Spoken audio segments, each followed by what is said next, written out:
Je vais vous faire voir les problèmes qu'on peut avoir lorsque l'imprimante elle vient imprimer un petit peu au-dessus du bed. Ça peut être l'histoire d'une fausse manip. Donc on est sur une Under 3 Pro sans BL Touch, ok. Donc première chose à faire, évidemment, on fait un auto home.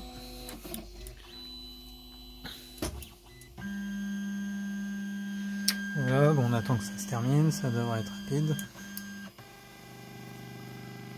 Voilà, ok. Donc là, normalement, dans la procédure, ce qu'on fait, tac, disable steppers, on vient, tac, on règle, on prend sa petite feuille, ça gratte, c'est bien, c'est gentil.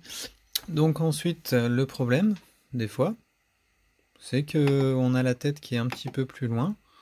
Donc on va se mettre à x plus 10, y, on va se mettre à plus 10.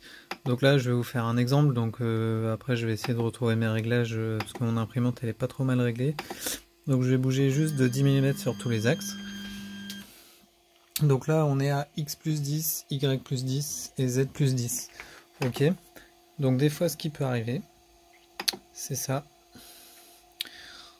On est dans le menu prépare et des fois, on fait set home offset. Donc le problème, une fois qu'on a fait ça, c'est que la machine, quand elle va imprimer, donc elle va faire son auto home, puisqu'il est dans le G-code de départ en général, et après on va commencer à imprimer à 10 mm. En plus Z, en plus X et en plus Y. Donc bon, c'est un petit peu problématique parce que du coup vous imprimez dans le vide, donc c'est un peu chiant. Donc ce que vous faites pour remédier à ça, vous refaites un auto home. Voilà, donc là, étant donné qu'on a les fins de course pour le X, le Y et le Z, la machine là, elle se remet bien à 0. Donc on retourne. Par contre, on voit bien qu'on est à moins 10 sur X, moins 10 sur Y, moins 10 sur Z.